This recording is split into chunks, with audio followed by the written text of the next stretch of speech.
सूर्य को जल देते हुए इन मंत्रों का प्रयोग करना चाहिए। सूर्य को इस पर्टिकुलर टाइम में जल देना चाहिए। सूर्य को जल देने में इन वस्तुओं का प्रयोग करना चाहिए।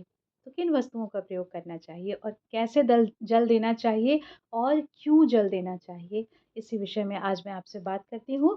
तो once again welcome to my channel Vastu Vision with astro Padma पर। दोस्तों, आज मैं बहुत छोटे लेकिन बहुत ही इम्पोर्टेंट टॉपिक पे बात करूँगी, वो है हमें कैसे अपनी आंतरिक शक्तियों को स्ट्रॉन्ग करना चाहिए और ये क्यों आवश्यक है। सबसे पहले आप जानिए कि यदि आपका तन स्वस्थ रहेगा, अगर आपका शरीर स्वस्थ रहेगा, तो आपका मन स्वस्थ रहेगा और अगर आपका मन स्वस्थ रहेगा तभी जाकर आप कुछ अच्छे काम भी कर सकते हैं। तो हमारे शास्त्रों में आज से नहीं बल्कि बहुत पुराने समय से आपने देखा होगा कि भगवान श्री राम ने भी सूर्य की पूजा की। इवन द्वापर युग में भी जो छठ व्रत का जो महत्व शुरू किया जाता है वो द्वापर युग से माना जाता है। कहते हैं कि द्रौपदी ने उस व्रत की शुरुआत की। लेकिन और कई सारी कहानियाँ इसमें जुड़ी हैं, लेकिन आज मुद्दा ये नहीं है कि कौन-सा व्रत कब किया जाता है। आज मैं बातें ये करूँगी कि क्या हम ऐसा करें जो हमारे आंतरिक शक्ति को बहुत ज़्यादा स्ट्रॉन्ग करेगा, हमारे विल पावर को स्ट्रॉन्ग करेगा, हमारे रिकॉग्निशन को अच्छा करेगा, हमें समाज में मान, प्रतिष्ठा और बहुत सारी सुख-सुविधाओं का उपभोग करने में सहायक होगा। तो दोस्तों, मैं बातें करती हूँ जो हमारे एकदम शाश्वत जागृत जो देव कहे जाते हैं और जिसे ग्रहों का राजा कहा जाता है, उस सूर्य देव के विषय में। यदि हम रविवार के दिन भगवान सूर्य को, विशेषकर रविवार के दिन, मैं इसलिए बात करने जा रही हूँ क्योंकि कल रविवार है, तो रविवार के दिन अगर हम विशेषकर भगवान सूर्य को जल देते हैं और उस जल में आप केवल सिंपल जल ना दें, उसमें कुछ कुमकुम, कुछ गुड़ का एक कुछ मिठास वाली चीज़ें, कुछ अक्षत डालें और उस जल को आप भगवान सूर्य को अर्पित करें और मंत्र के साथ अर्पित करें, तो उसकी जो कैपेसिटी कहते हैं, उसके पावर में 2 गुना 3 गुना वृद्धि हो जाती है। अब क्यों ज़रूरी है सूर्य?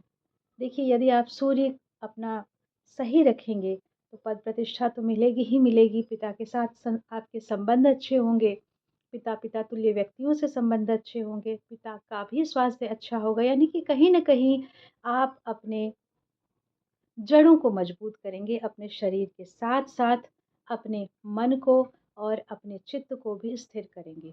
और अब बात ये आती है कि आज के आधुनिक दौर में कई बार लोग ये कहते हैं कि सुबह उठना संभव नहीं हो पाता है, ब्रह्म मुहूर्त में जाग कर सूर्योदय के समय में सूर्य को, भगवान भुवन भास्कर को जल देना संभव नहीं है।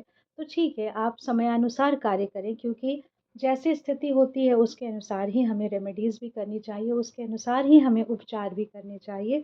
तो ठीक है, यदि आप सूर्योदय के तत्काल उसी समय नहीं कर पाते हैं, तो आप जब उठते हैं, थोड़ा-सा विलंब से ही सही, पर सूर्य को नियमित रूप से जल अवश्य दें और देखिए कि इसमें आपको किस प्रकार की अनुकूलता मिलती है, कैसे-कैसे आपको फ़ायदे मिलते हैं। और ये कार्य आपको ऐसा नहीं है कि हमने एक दिन भगवान सूर्य को जल दे दिया तो अब हो गया हमारा काम पूरा।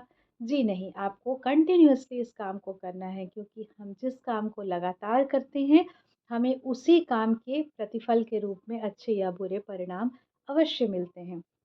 तो दोस्तों, कल है रविवार और कल से ही अभी तक अगर आपने नहीं शुरू किया है, तो आप सूर्य देवता को जल देना शुरू करें। ओम घृणी सूर्याय नमः मंत्र के साथ जल दें या गायत्री मंत्र के साथ जल दें। बहुत सारे लोग हनुमान चालीसा पढ़ते हुए भी भगवान सूर्य को जल देते हैं।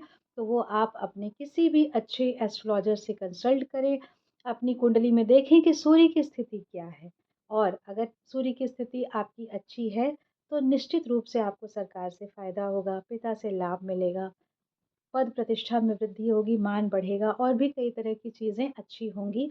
लेकिन यदि कहीं किसी कारणवश आपकी कुंडली में सूर्य खराब है, और ये आपको भान स्वयं हो जाएगा यदि आपका आत्मबल कमज़ोर है, यदि आप शारीरिक रूप से भी ज़्यादा अस्वस्थ रहते हैं, तो भी कहीं न कहीं ये सूर्य से संबंधित तो है। तो सबसे पहली चीज़ है कि आज का जो युवा वर्ग है ना, सबसे ज़्यादा कहता है कि चीज़ें जो प्रैक्टिकली हम पहले करके देखते हैं, जिसका हमें असर मिलेगा, हम उसी चीज़ को करेंगे। तो मैं आपको बिल्कुल कहती हूँ कि जी हाँ, आप प्रैक्टिकल कीजिए, आप कंटिन्यूअसली 42 डेज़ तक इस चीज़ को कीजिए, नियमित रूप से जल दीजिए और पूरी श्रद्धा के साथ, पूरे विश्वास के साथ दीजिए और देखिए एक तरह से ये मैनिफेस्टेशन का काम करता है और कैसे यह आपको बहुत ही सुंदर परिणाम देगा। तो ऐसी ही अच्छी-अच्छी बातों के लिए हम फिर से बने रहेंगे, तब तक हमारे चैनल के साथ जुड़े रहिए, इसको सब्सक्राइब कीजिए, शेयर कीजिए, लाइक कीजिए यदि अच्छा लगता है और आप किन विषयों पर बातचीत करना चाहते हैं, किन विषयों पर आप जानकारी लेना चाहते हैं, मुझे अपने कमेंट्स में भी ज़रूर बताइए ताकि मैं वैसी उपयोगी चीज़ों के विषय में आपसे लगातार बातें करूँगी। और ये जो मैंने आज सूर्य के विषय में बतलाया है, चूँकि कल रविवार है इसलिए बतलाया है, तो यह श्रृंखला जारी रहेगी और सप्ताह के सातों दिनों के विषय में हमारे ग्रहों से कैसे उनके संबंध हैं और वो हमारे जीवन को कैसे प्रभावित करते हैं, थोड़ी-सी चर्चा इस पर करते हुए इससे संबंधित उपचार के विषय में भी मैं बात करूँगी। तब तक आप अपना ध्यान रखें, खुद भी खुश रखें, खुद भी खुश रहें और दूसरों को भी खुश रखें। Till then take care, bye bye, good night.